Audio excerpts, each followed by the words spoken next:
So yes, when did I start gardening? Well, I haven't been a maniac gardener my whole life. It's just mainly my adult life. Ever since my, I guess mid-20s or so, I've pretty much had a garden wherever I've lived. But up until then, no, I never had any. None of my parents really gardened, and I never really thought about it much as a kid. I was going to college in Santa Cruz, California, and it's the most beautiful campus. Um, it's right above the Monterey Bay and set back in the redwood forest.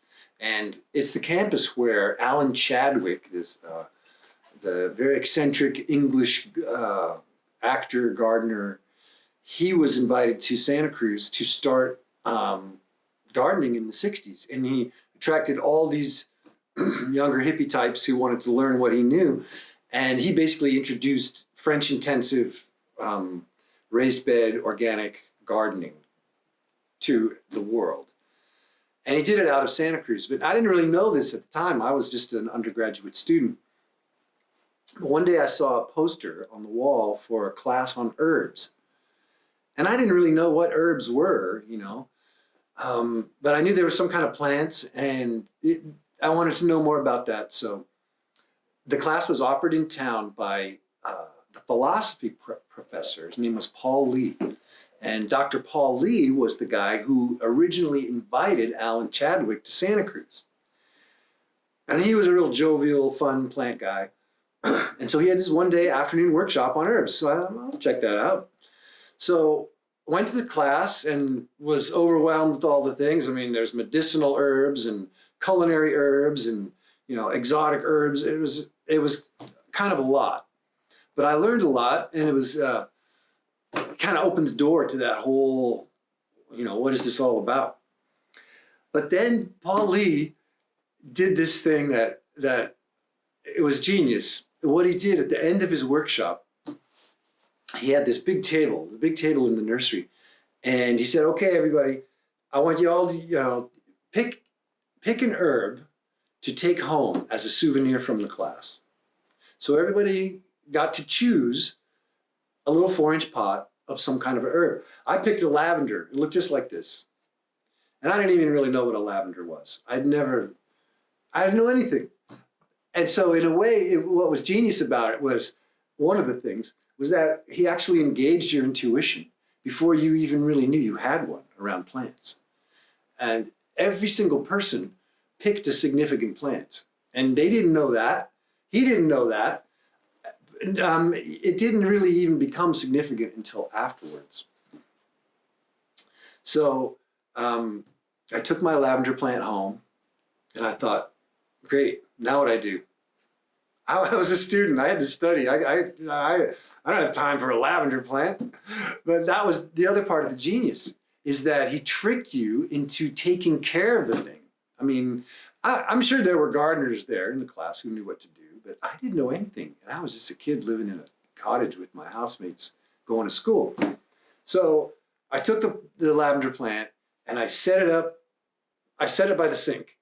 I just set it on the counter by the sink because I didn't know what to do with it. And it sat there, days went by, it kind of dried out. I went, oh, geez, it's drying out. So I poured some water on there and, but it just sat there kind of until I figured out what I was going to do with it. What on earth could that be? Of course, plant it outside, put it in the garden. There was no garden, there was landscaping at this rental we had. So it sat there for a while. It might have dried out a time or two. But eventually I noticed it was sending up like this little tiny bud. It started like sending up this little tiny, was going to become a flower bud. I was just so fascinated with that. I was like, what? I'm like barely taking care of this thing. I'm almost abusing it, and it's flowering. And that's kind of a principle, plants often outperform their expectations when they're put under stress. And I never liked doing that. I never like agreeing with that philosophy. I never want to put plants under stress. I want to give plants everything they need so they can go crazy. But anyway, I didn't know that then. But the lavender plant was starting to flower, and I knew I had to do something, because I'm not going to let this plant just die when it's about to flower. And the flower smelled really nice. I was finally like enjoying and appreciating what lavender was really all about, which is the lavender oil from the flower. So finally, all right, I got to do something. So I went out the front door and I looked around and there was this little patch of dirt, a little bare spot in between some shrubs. I had no idea. But I grabbed a tool of some kind and I dug a hole and I stuck the plant in the hole. I don't even know if I watered it in. I probably didn't even know to do that. But thank God it was a lavender plant, one of the toughest, most resilient plants ever made on the planet. And the lavender plant grew, it thrived. It kept putting out flowers, it kept getting bigger, and I didn't really do anything. I just barely figured out that I got to just stick it in the ground and something will happen good. And sure enough. So the takeaways from all that, the origin story, I've grown thousands of lavender plants. I've taken thousands of cuttings of lavender plants and probably given away thousands of lavender plants.